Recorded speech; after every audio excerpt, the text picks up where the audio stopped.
Christchurch mosque attack. The cover-up continues. August 17th, 2017.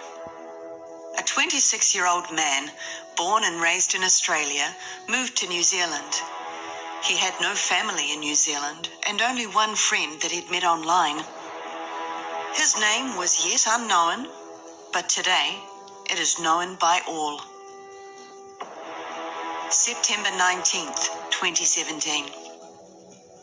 Despite his lack of verifiable referees, less than 5 weeks after his arrival in the country, this young man somehow managed to obtain a New Zealand firearms license, something that usually takes many months, even for a New Zealand citizen. December 2017. In early December, this man made a police-sanctioned purchase of thousands of rounds of ammunition from a Canterbury ammunitions business, as well as online purchases of thousands of more rounds of ammunition. He also purchased an arsenal of semi-automatic firearms. These purchases were police approved, with some appearing to have been made prior to receiving his license. March 15th, 2019. 15 months later, on a day that would become known as New Zealand's darkest day, this man, Brenton Tarrant, would stream live to Facebook as he walked into 2 Christchurch mosques and committed New Zealand's deadliest mass shooting, killing 51 people in a 19-minute reign of terror. Prime Minister Jacinda Ardern called it an unprecedented act of violence and said it can only be described as a terrorist attack. It is clear that this is one of New Zealand's darkest days. At least, that's what we were told happened. You see, due to unprecedented and extreme censoring, the truth around this event has proven to be somewhat difficult to determine. Over the following weeks, months, and years, many questions would arise from the vestiges of that tragic day. The live stream video of the attack would be the very thing that gave rise to many of those questions. So, the regime acted swiftly to prevent the discussion of certain aspects of that live stream, criminalizing the viewing of this video within 3 days of the event. The chief censor immediately actioned the classification of this live stream as objectionable material, thus making the possession, the sharing, or even the viewing of this video a criminal offense with extraordinarily severe consequences. Consequences that threaten New Zealanders with 14 years imprisonment, as well as astronomical fines for even sharing a link to a legal international website or an article that contains any part of this video. Many international websites and even documentaries have addressed the glaring discrepancies in the official narrative of that day. Whilst such content is legal elsewhere, here in New Zealand, access to any such material, to any information that stands in contradiction to the official narrative, has been deemed illegal and punishable with harsher punitive measure than many other violent crimes. All those who have come forward in an attempt to open the Pandora's box of March 15th, 2019, have been shut down by the firm arm of censorship. Paul McNeill, who sold ammunition to Tarrant, requested and delivered a submission to a parliamentary select committee in an attempt to address what he described as serious concerns, particularly around the dubious aspects surrounding the issuing of Tarrant's firearms license. In his submission, McNeill began to speak of his concern that police knew Tarrant was in possession of military-style semi-automatic firearms when they approved this ammunitions purchase. But at that point, his submission video feed was cut. The regime was making itself very clear. An unrestricted ability to learn the facts and the inevitable ensuing informed conversation would not be tolerated. An environment of freedom to learn and freedom to think, freedom to speak, is anathema to the parasitic elite. Such a sharing of information and the facts pertaining to this particular event would very likely cause the emergence of a viewpoint that differed from the official propaganda. And that would most certainly not be tolerated. The only emergence that would be tolerated was that of an international celebrity prime minister, an empathetic leader who espouses kindness and demonstratively embraces grieving widows as she deftly slithers her way to the UN.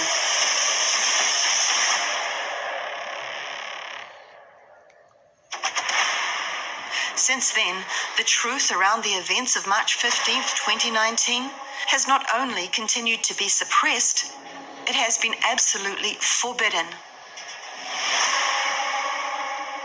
And the people have been lied to that this new kind of tyranny is for the public's own safety. However, as always, in the face of oppression, the courageous and the integrous have been revealed. This is what we're standing for. I will not be silenced. I will fight till there's one last breath in me for the future of our children. A brave few have taken a stand against this tyranny, refused to back down, and refused to be silenced. The pair refused to enter the dock and had to be forcibly moved by security guards. It's not our place. We're not cattle. We're not a ship that needs to be plundered. That's what a dock is. We're the captains of our vessels, not them. This is only Act 1. You should see the ship coming down the line.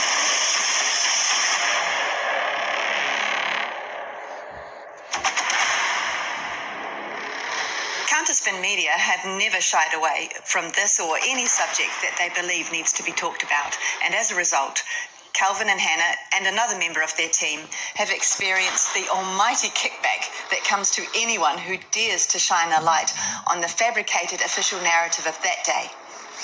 And they're currently facing the threat of 14 years in prison each and $600,000 worth of fines for their courage. However, you may not be aware, there's actually another courageous young man who's already serving time for similar charges to what Counterspin are facing. Today, I speak to a friend of this man who's made a video about his friend's story called Whose Platform Is It?, which is presently set to be released. This man, Nate, has a good friend called Adam Nuttall, and he's made this video in an attempt to spread awareness of the injustice that's been perpetrated on his friend.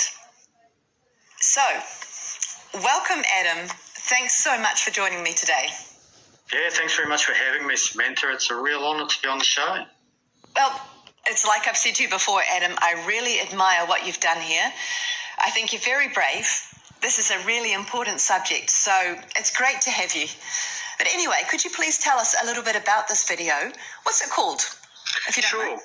Thanks. So it's called Whose Platform Is It? And essentially it's the story of my good friend Nathan Symington, who was sentenced to 2.5 years in prison just a few months ago. So he's currently serving 2.5 years in Christchurch men's prison. And it was on 2 charges. The main one was knowledge around distribution of objectionable material.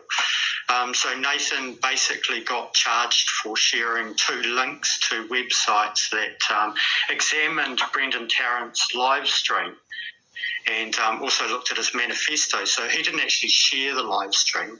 He just shared 2 links to websites that discussed the live stream and had excerpts from it on there. And, he also had a firearms charge. It was because he made a video shooting a Jacinda campaign sign in the lead up to the last election, basically, and ended up getting charged for that. So the firearms charge is only 30% of the sentence, and the objectionable material charge is 70% of the sentence. And there's some real critical context to this story that the court has ignored, that the court and the police have ignored, and that's what this video explores, basically. Right. And his sentence being 2.5 years, 70% of that, which is a pretty hefty chunk of time for sharing a couple of links. How long were these links up on the screen for? Well, the original copy of the video showed them for, I think, 3 seconds at the end of the video. Yeah, but they were also listed in the description, like a suggestion for further reading kind of thing in the description to the video. Right. And really the story pivots around the content of the video, which is something that the prosecution and the judge ignored, basically. Right. And the content of the video relates to another friend of ours, Omar Nabi, who lost his father in the Mosque attack, and he has been on a journey since then to get accountability from the New Zealand police and the regime here in New Zealand. And Omar has. And so part of Omar's journey in seeking accountability and trying to make sense of what happened to his community, basically, involved a protest that Omar put together at Al Noor Mosque. And he was actually protesting the Prime Minister and the police and dignitaries that were coming to Al Noor Mosque as a kind of commemoration or an event. They made an event out of the tragedy. This was a couple of years after, and so this is why it's called Whose Platform Is It? This was sort of the catch cry from Omar's protest, and on that day, I was there as well. Nathan was there. I live streamed the protest, so there's people out there that will actually remember it. And Nathan took video footage and edited together a video that night, and that's the video that had the links at the end of, and that's the video that has resulted in him being imprisoned for 2.5 years. And to me, I've seen a good part of Nate's video. There certainly wasn't anything provocative, nothing insightful at all in it. No. It was just filming his friend's protest, and his friend was offended that these so-called dignitaries were making an event out of his tragedy, their tragedy, because he knew a different narrative. So Nate in prison for 2.5 years, is he like you? Is he a bit of a troublemaker? Has he ever had any run-ins with the law before, Adam? No, this is Nathan's first offence, and Nathan's he's a real gentle person, really, so he hasn't really been in trouble, and in some ways less of a troublemaker than me, as you put it, But that was so it's really... If the shoe fits, Yeah. It was very unfortunate for it to happen to Nate. It has happened to a really nice guy, a genuinely nice guy, and I'm happy to support him and proud to be his friend, really. Nice. So anyway, in your video, Whose Platform Is It?, which we're going to have a link to in the description underneath this interview, you talk a fair bit about Brenton Tarrant's gun licence.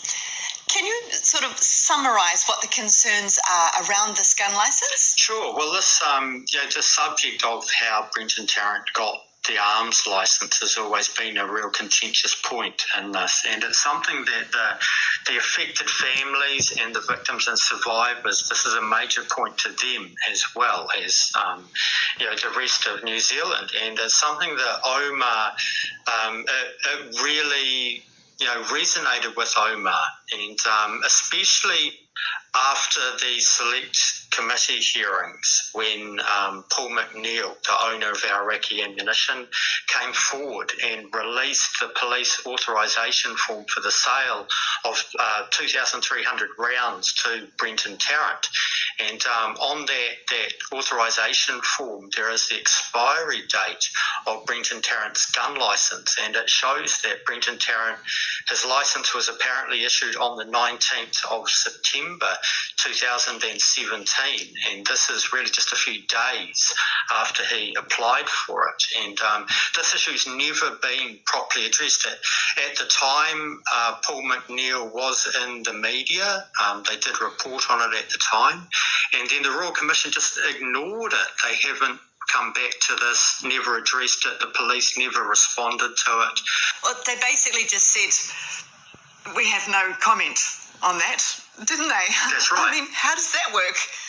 What's the point of a Royal Commission if they're not even going to require an actual answer? That's right. And indeed, what the police said at the time was that they weren't going to comment because it's before the Royal Commission. Yeah. And then, of course, the Royal Commission turns around and suppresses all of the evidence for 30 years. And more recently, leading up to the coroner's inquest, the police again have been asked for comment, and now they say we're not going to comment because it's before the coroner. Exactly. That's what you call a whitewash, isn't it? Yeah. Absolutely. Right. Yeah. So anyway, you're saying Tarrant got his licence a few days after applying for it. That's unheard of for a start, right? I mean, usually it takes months. Yeah. But the other really significant thing is that that was only less than 5 weeks after he arrived in the country. So that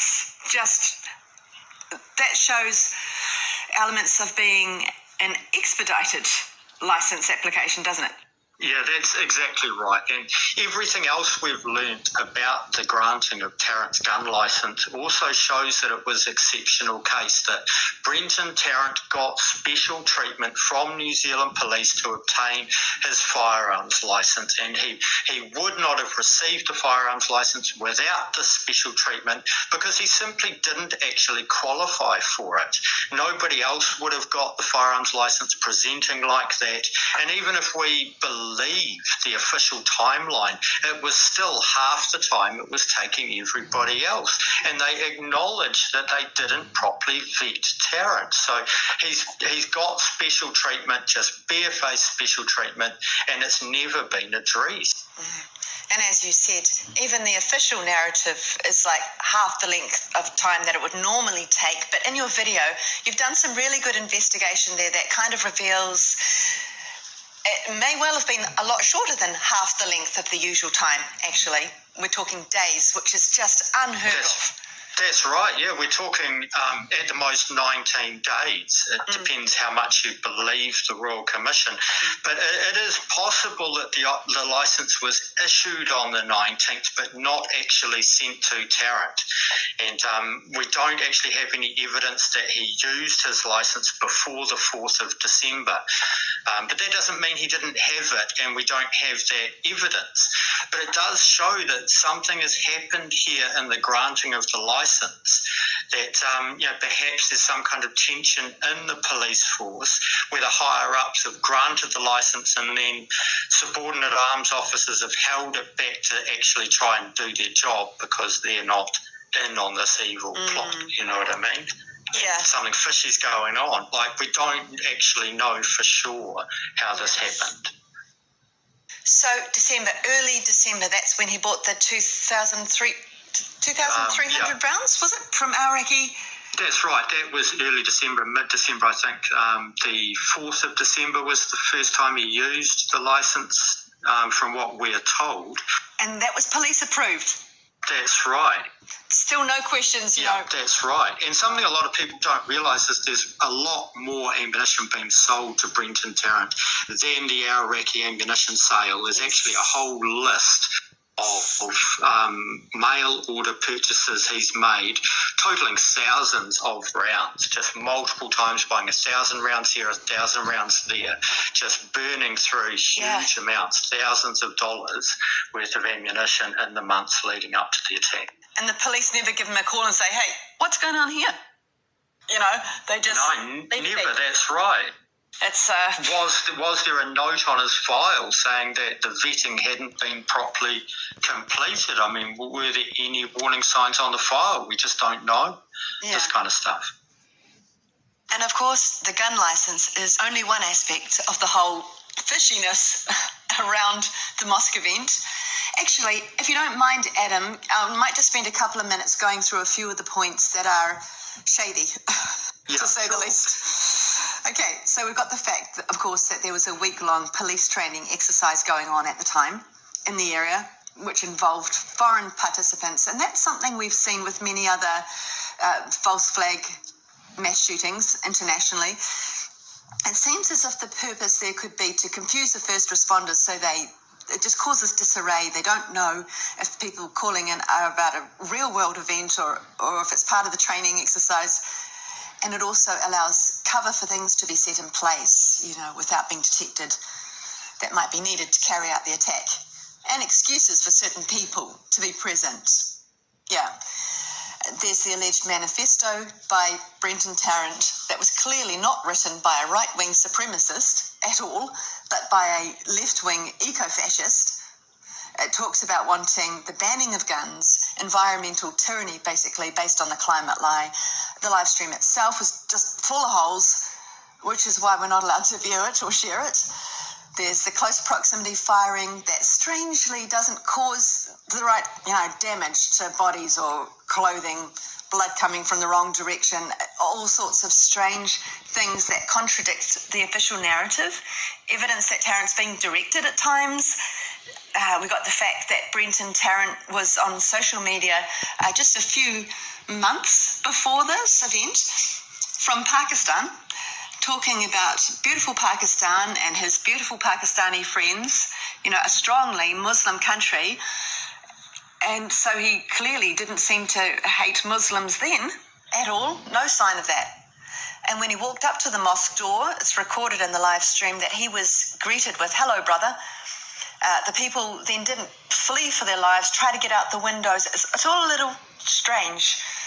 All things that we should be able to talk about, but we're not allowed to talk about.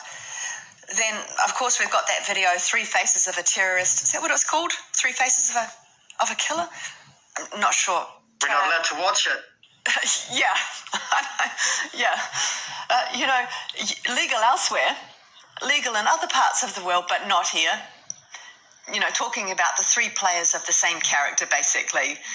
And we've got the whole strange sort of, where the heck is he? We're expected to believe that he's in some specially designed isolation unit, which, of course, is extremely convenient, that no one will ever lay eyes on him, And, of course, they didn't want to speak his name from a government level. It's all very convenient. He sought many things from his act of terror, but one was notoriety. And that is why you will never hear me mention his name. He is a terrorist. He is a criminal. He is an extremist. But he will, when I speak, be nameless. My guess is that he was just an expendable operative, or they may not even be alive, I don't know. But all these aspects have just been covered over, plus more. And the ones that they couldn't cover over, or that sort of showed themselves, they just covered them with this basically gag order over the entire New Zealand public, with heavy threats of fines and imprisonment. Exactly. Just national intimidation on a grand scale. Yeah, exactly. That's exactly right. It is intimidation. And, some of the holes in the official narrative are huge. And it's like they can't actually come up with a story that explains all of the evidence. And so they have to resort to intimidation, like the gangsters that they are, because that's what's really going on here. And, today we had what seems to be a revelation. I'm still not entirely sure what to make of it, but as I was leaving for work this morning, I just caught on the radio, on Radio New Zealand, there was the incident commander from the police. So the commander on the day was on the radio, and he was talking about the evidence that he'd just given at the coroner's inquest that's happening here in Christchurch at the moment. Okay. And in that, he was saying that the reason that he didn't deploy the police into the mosque sooner is because he was sitting back and watching the live stream and narrating over the comms as to what was happening on the live stream, and he didn't realise that it wasn't actually live.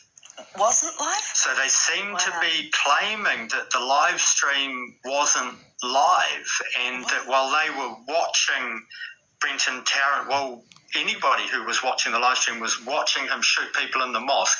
He had already moved on, and that it was actually safe at that point for them to go in. And they were claiming that this is why they didn't enter the mosque. So there's no explanation as to how Brenton Tarrant managed to do a delayed live stream by himself, because they are still claiming that he acted alone. And all I could think of was Brenton Tarrant hooning through traffic like, you know, the mad bastard he was, finishing the filming, and you look over to the passenger seat and there's a laptop with like open broadcasting software or something sitting there, and he's madly doing the tech stuff on the side in the middle of this incident. I mean, it just boggles the mind as to how that would be possible. Or was there, you know, somebody else must have managed a delayed stream, and then was it edited? I mean, I remember watching the stream at the time, and there was a piece of audio that just stuck out to me. Like, it really stuck out, that camera that's recording that audio up to that point just couldn't have heard that at that volume. Right. It just seemed so completely out of place to me. And now today there's a revelation that the live stream wasn't live. I mean, have any of you heard that before? No. Seems outrageous. No, I certainly haven't heard that one before. But, you know, it makes me actually think of other possible motivations for Winston's recent comments about the mosque event and his sudden grievance that something happened that day that he wasn't notified about. Oh, seriously, I can't handle it. He's like Deputy Prime Minister, Foreign Minister at the time, but he didn't know what was going on again. Well, Winston never knows what's actually going on when it counts, does he? You know? No, isn't it amazing? Amazing, yeah. I wonder what it is that he does all day. He must just sit around the beehive playing Candy Crush Saga on his phone or something. I mean, seriously. But this is what this is setting up. Him doing what he's doing now, it's setting up the opportunity for this ridiculous narratives to be put in place.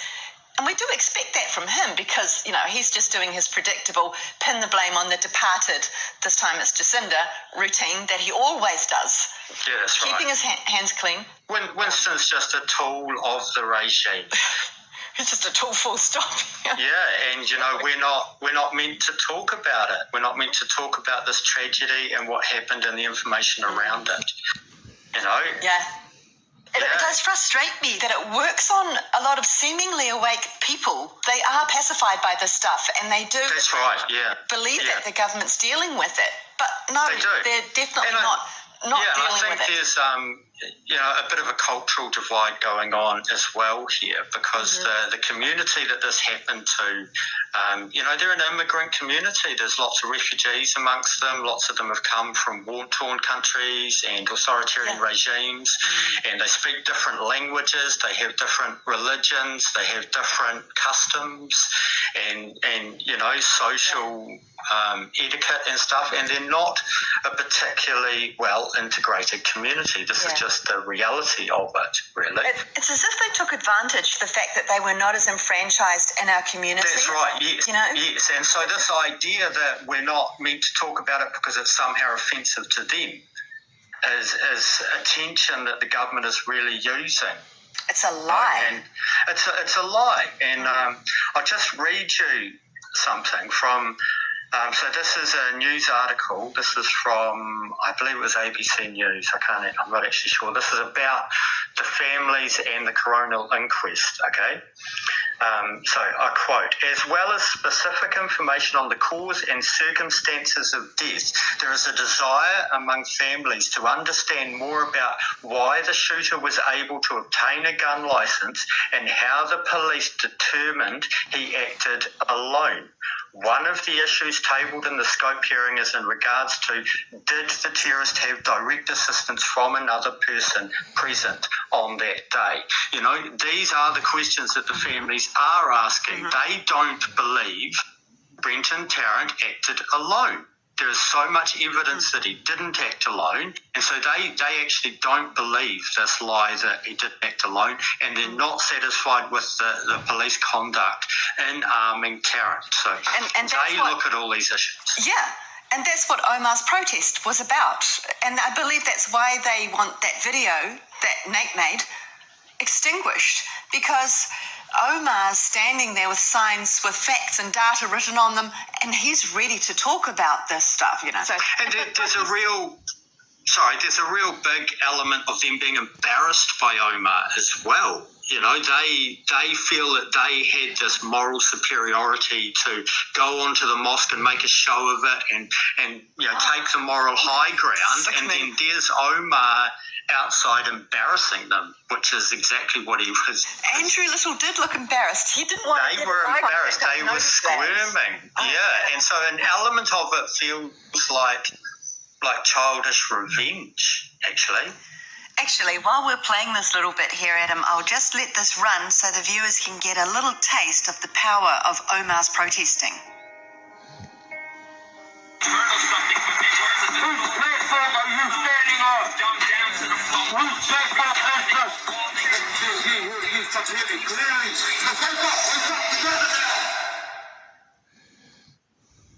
You know, there was a really heartbreaking point in your video when you were talking to Omar, actually, and he said that his community was scared. I mean, that was the word he used. Too scared to talk about the event that he says resulted in the death of 50 of his family members. That's what he calls them. Here's the video. It's a real danger, and knowing you could be jailed for it, knowing you could be taken to court for talking about it. Most of my own community members feel scared. How should we approach it?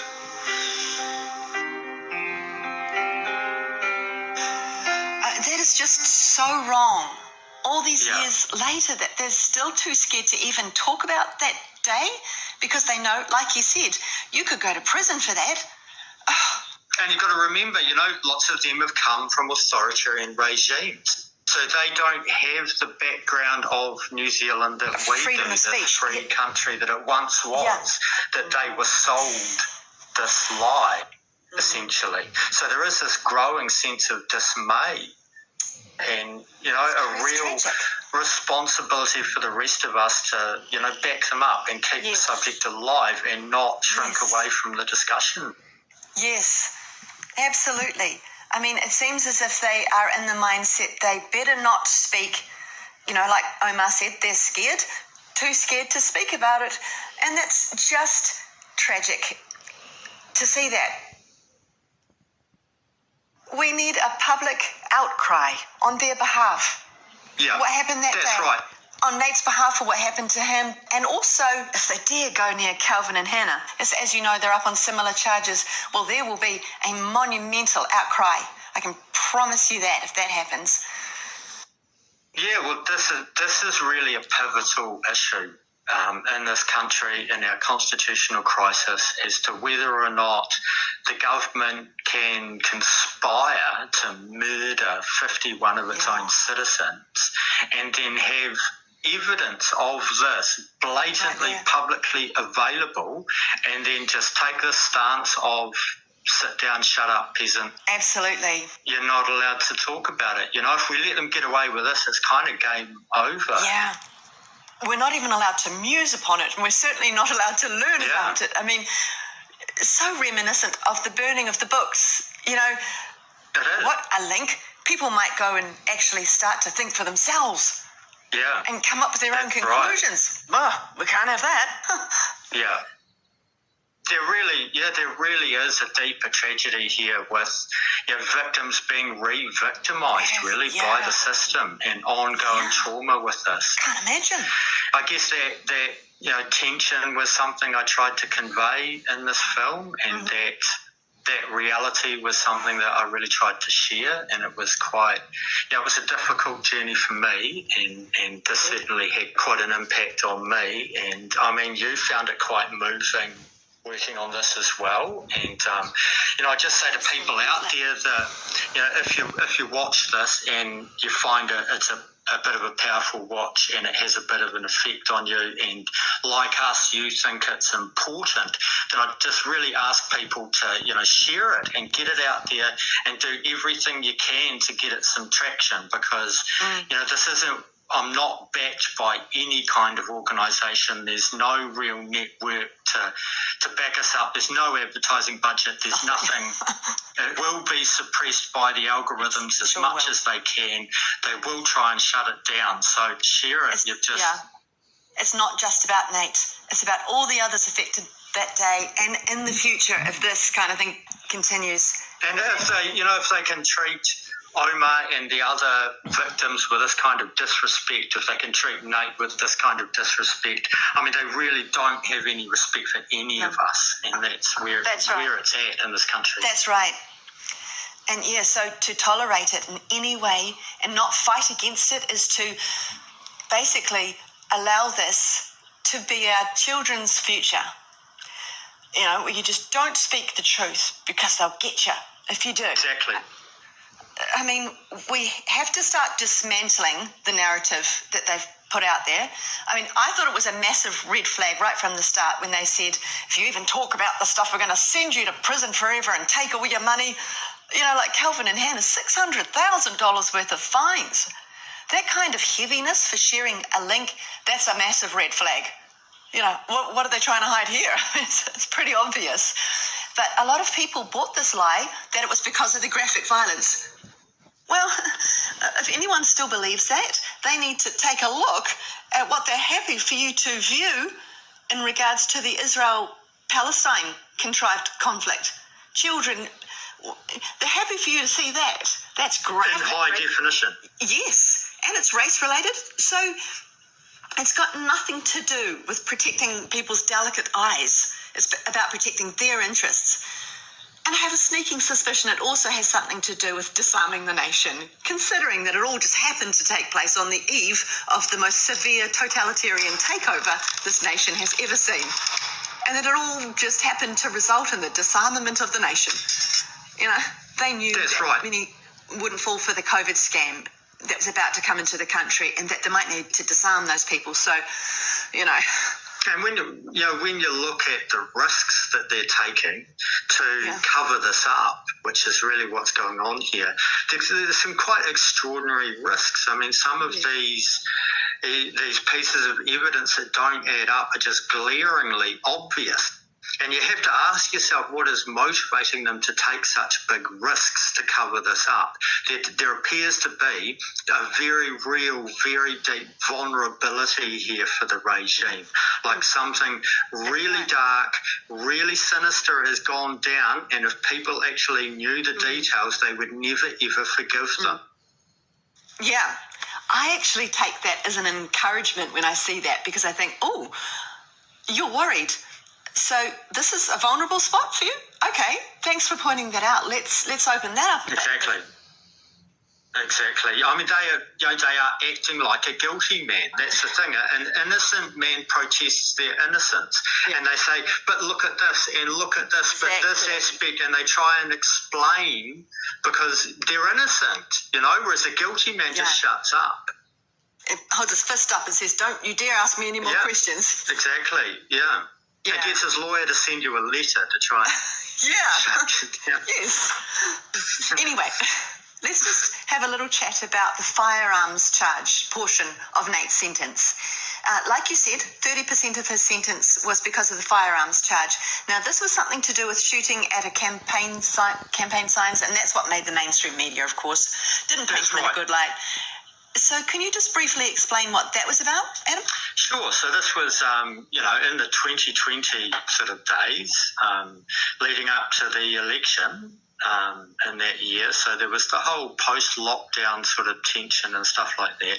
And, Nate made a video that, in my view, was in poor taste. I'm sure other people would agree. But you've also got to remember material like Kathy Griffith doing the decapitated Trump head thing, and or the project where they're assassinating the little orange man with the bug zapper. That's right. That's just a laugh, apparently. Exactly. Perfectly acceptable. Lots of Nate's material was sort of from the meme culture and memeing ideas. So it really was in some ways more of a meme. And what was it? Can you just explain the actual video? So the video actually just showed campaign signs and then bullets being shot through them. So you just see holes appearing in the campaign signs. Okay, and that was pretty much it. Driving down the street or No, in so a controlled environment? this is in a controlled environment. In fact, the police described it as in a shooting range-like environment. So this was safely done, and it was done with legally held guns. Nate's only real mistake was that he didn't get a firearms holder that was willing to come forward and prove that it was lawful at the time, which is fair enough because you'd probably lose your arms license. Yeah. So there was, again, he wasn't putting out a call for anyone to commit violence. That didn't happen, did it? But it is a great warning to not fall into traps. I mean, unfortunately, they will grab that and use that as a smokescreen to hide from what you're actually speaking about. That's right. And they will bury you on it if you give them half the chance. So we have to walk, really intelligently and carefully. Yeah. And there is a human tendency to want to rage against the machine and fight back and break things to try and solve this problem. And you really need to just step back and realise that there isn't anything in this world that you can solve by hitting it. We need to find our humanity and just be better people and conduct ourselves better in the other side and just show a better way of living, really, and that's the way forward. So it's just not the kind of material that's helpful. We don't need to go there because we have the truth, and the truth is powerful. That's right, yeah. It's like the light is a lot more powerful than the dark. It's just, darkness is nothing, isn't it? It has no energy. We have that, so we have to have faith that if we just keep persevering, that the truth will out itself. That's right. And that we just don't fall in their traps or step on their landmines along the way. Yeah, that's right. But I mean, the trap of the shooting of the Cindy signs, he would have survived that. He would have stayed out of jail. It really wasn't enough to send him away. And it's the objectionable material charge that's resulted in him being imprisoned. Yeah. Exactly. Important point. Yeah. Now, right near the end of your video, there was something that Nate said in a recorded phone call from the prison, which I thought was great. He said, we've got to obey the laws, but we shouldn't be intimidated by them into not speaking the truth. And he said, we have to speak boldly and courageously. I thought that was fantastic. So, Nate, if you ever get to watch or listen to this, it's been an honour to be a part of sharing your story.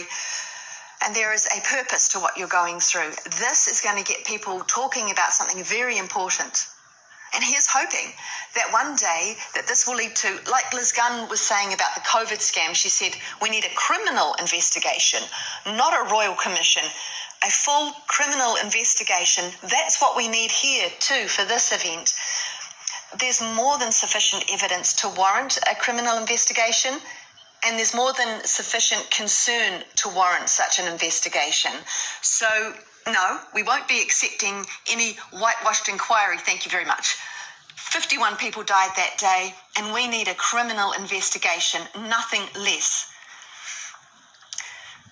So, anyway, before we go, Adam, is there anything else you wanted to add? Anything else you wanted to say? I guess really just gratitude from me, gratitude for Nate. He's a fantastic friend, and for Omar, likewise, Omar's a fantastic friend, and yourself, and helping to bring this story out. And they feel the same. When I went and saw Nate in prison a couple of weekends ago, and he thanked me for telling the story, and I thanked him for being the story, and when I interviewed Omar, Omar thanked me, and I thanked Omar, and it's the same with your help on this project, which has been fantastic actually. Samantha's done really well in collaborating on this project. It's just been a really good good input. I was running out of energy at the end there, as you do, and Samantha's come in with fresh eyes and really helped make it a reality. So, we're all incredibly grateful, really. It's an honour to be able to talk about this subject because there's so many people that do know and can see the truth about that day. So to have an opportunity to bring any part of that out, I'm very grateful for that. But hey, thank you, Adam, for what you've done for Nate and for not allowing him to just vanish behind those prison walls and having the guts and determination to keep speaking what he was speaking about in his place, essentially. So, on that note, I might close this up with a few words from Nate, from Christchurch Men's Prison. I think that'd be a good way to see this out. And again, thanks for your tremendous effort on the Whose Platform Is It video. And thank you for coming here today and having this conversation with me. Yeah, thank you, Samantha. It's been a real honour to come on and get interviewed with you and just, work with you on this project. So, yeah, thanks heaps. Very grateful, yeah. Excellent. So, anyone watching this, Adam's link to his video is in the description below. Please share, and please, let's start talking about what really happened on the 15th of March 2019.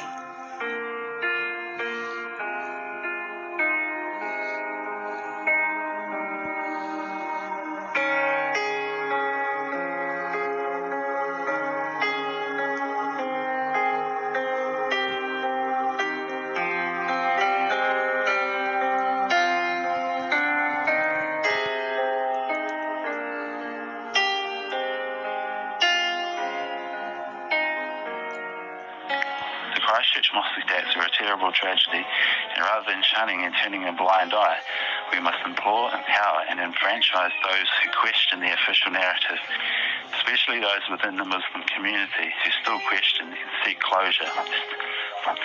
There remain unanswered questions which need to be properly and honestly addressed. Finally, I encourage everyone to be aware of and follow local laws and regulations, but not to be intimidated or threatened by local law enforcement or those who think that censorship and imprisonment are the way to solve problems. We should learn from history and be courageous and bold in our convictions so that justice can truly be served. Never be controlled by fear. Never. Never be controlled by fear. The end.